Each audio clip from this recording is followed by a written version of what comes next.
Bem, agora a nossa aula 4, né, gente? Já estamos agora entrando mesmo na parte que começa a cair nas provas do veterinário, né? Essa parte introdutória é mais difícil cair, mas é importante que se saiba, tá? Tempo de execução. Aqui a gente tem, primeiro, é importante você saber que você tem um tempo para executar o algoritmo, você não pode fazer para sempre, tá? Então assim, olha aqui, você tem uma bilheteria que você vai demorar 2 horas para conseguir comprar e uma bilheteria que você chega lá e compra logo. Poxa, claro que todo mundo prefere essa, né? Então a entrada para um jogo, as coisas todas são sempre importantes você saber o tempo, né? Até para você se planejar e de preferência sem fila, né? Então, primeira coisa que a gente tem que avaliar em relação ao tempo é a entrada, tá? Então, por exemplo, se eu tenho um vetor enorme, monstruoso, claro que vai demorar mais, né? Porque é processamento, eu vou ter que fazer mais comparações. E se eu tenho um vetor menor, claro que eu vou demorar menos. Então, o tamanho do vetor e o número de elementos influi bastante no tempo. O tamanho da entrada de um grafo. O grafo também, se eu tiver muitos nós, muitos pontos do grafo, claro que vai demorar muito mais, né? Que são as nós, as arestas também, que são esses pauzinhos que juntam os nós, né? Que são esses aqui, ó, no caso esse aqui é 5, esse aqui é 5, esse é 7, esse é 10. Essas arestas, claro que se eu tiver um grafo com muitas arestas naqueles nós, então eu vou ter maior dificuldade de processamento. E o tamanho da entrada de um número inteiro. Números de bits do número inteiro. Então se eu pego, por exemplo, um long int, claro que vai demorar mais para processar do que um int, certo? Então o tamanho do número, o número de dígitos que tem o número realmente vai ser importante para a análise do tempo. E relembrando, complexidade, né? A complexidade sempre é no melhor caso, pior caso e caso médio, tá? Então assim, o melhor caso, se eu estou ordenando minhas cartas, o melhor caso é pegar tudo já lindo, né? Já está ordenado, é o melhor caso. Eu peguei, só vou comparar ali e ver, não, tá certo. O pior caso é que as cartas estão em ordem decrescente, então eu vou ter que tirar essa, botar aqui, tirar essa, botar aqui, tirar essa, botar aqui, tirar essa, botar aqui. Então eu vou ter que movimentar todas as cartas a maior distância, então é o pior caso. E o caso médio é aquele caso intermediário, que você consegue definir a partir de um estudo probabilístico, que nessa disciplina não se faz nada em relação a isso, tá? Mas lembre-se sempre que aqui na disciplina de PA vão sempre buscar pior caso, porque a nossa abordagem da ciência da computação é sempre pensando no pior caso, tá bom? Nós somos pessimistas. Então tá lá o insertion sort, que é aquele algoritmo que nós já vimos, tá? Quem quiser dar uma relembrada lá nas aulas anteriores, tá? O tempo de execução desse algoritmo. Então você tem que primeiro pensar no número de passos. E esses passos são exatamente o número de operações primitivas que aconteceram. Então cada operação primitiva é um passo. Não é qualquer operação, tá?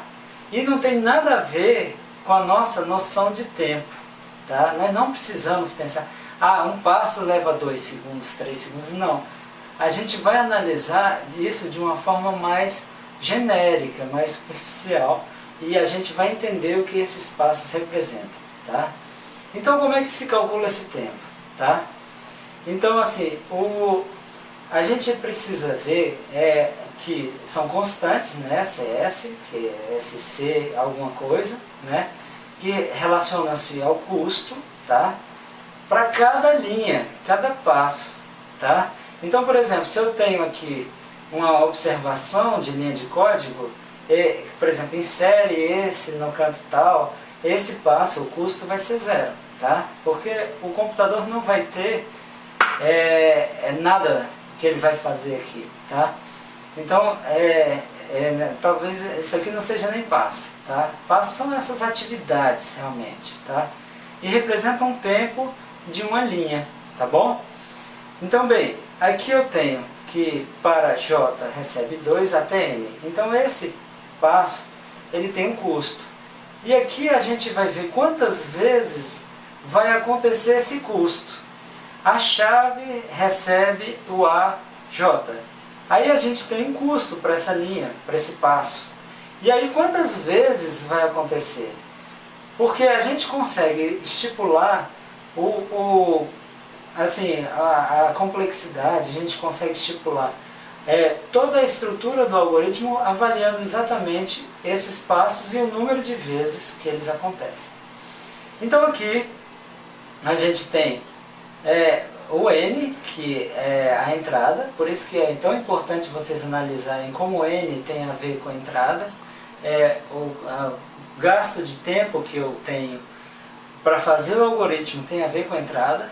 Então, se eu tenho um N muito grande, eu vou ter um gasto computacional maior. Então, depende do N. Então, isso aqui, como é um ciclo de for, vai acontecer N vezes, tá? Então, assim, ó, C1 vai acontecer N vezes, que vai rodar esse ciclo aqui N vezes. Então, eu vou ter o custo C1, que é o custo para se receber alguma coisa no J, tá certo? E aí esse custo vai se repetir N vezes, tá? C1 N vezes.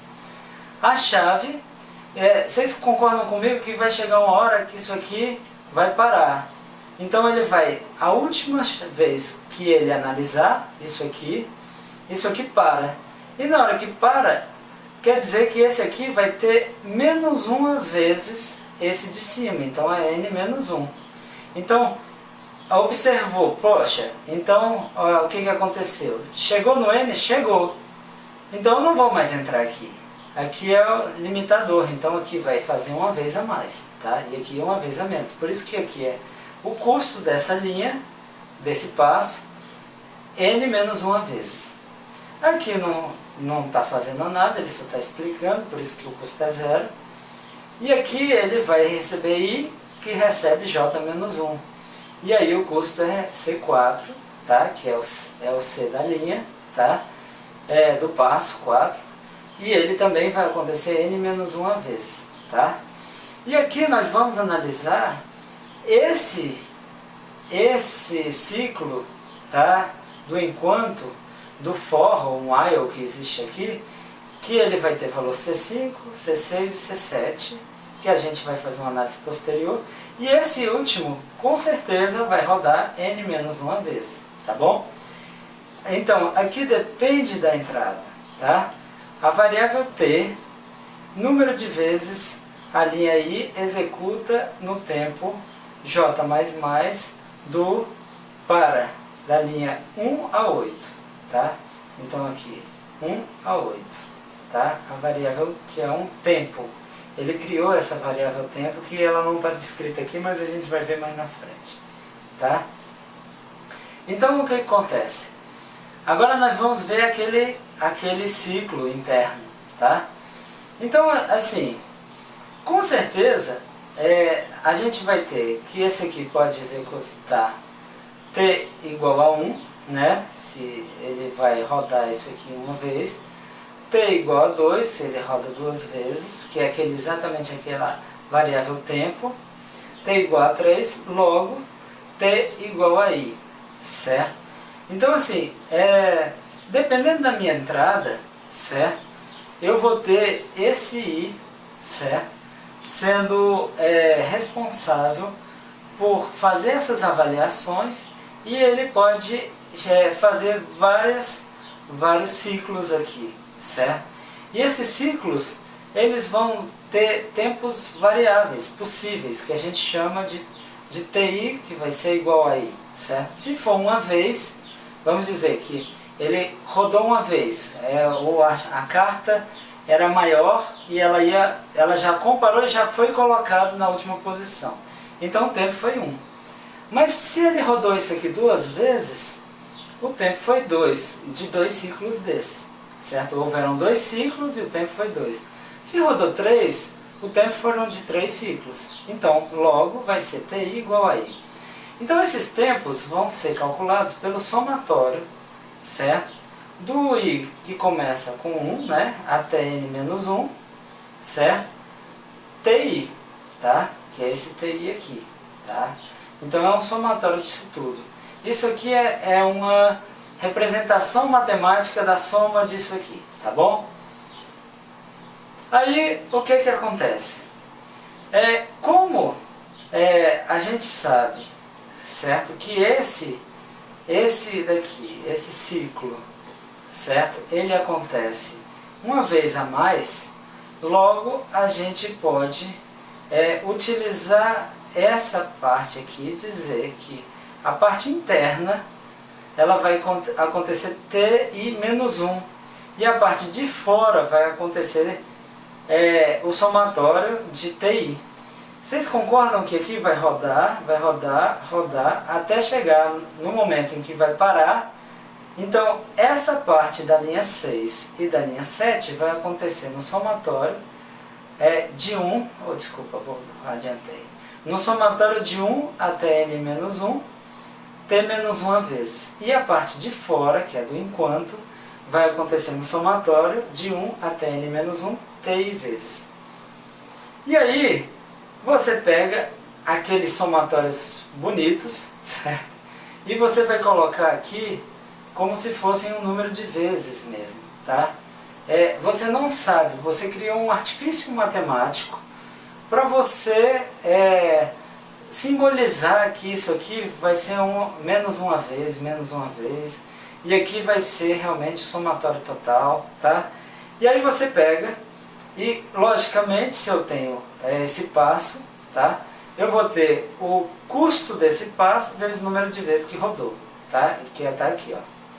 Eu pego esse aqui, o custo, esse passo, essa linha, o número de custo e o número de vezes, e aí eu multiplico. Eu saio multiplicando um pelo outro, e eu consigo essa equação grandona que vocês estão vendo aqui, tá? Aí dá para a gente fazer um cálculo matemático, quando a gente faz, como nós podemos dizer, nós podemos pegar e a gente vai criando aqui um artifício matemático, vai fazendo o cálculo matemático disso, que eles são muito semelhantes, certo? E aí você continua o cálculo matemático, tá?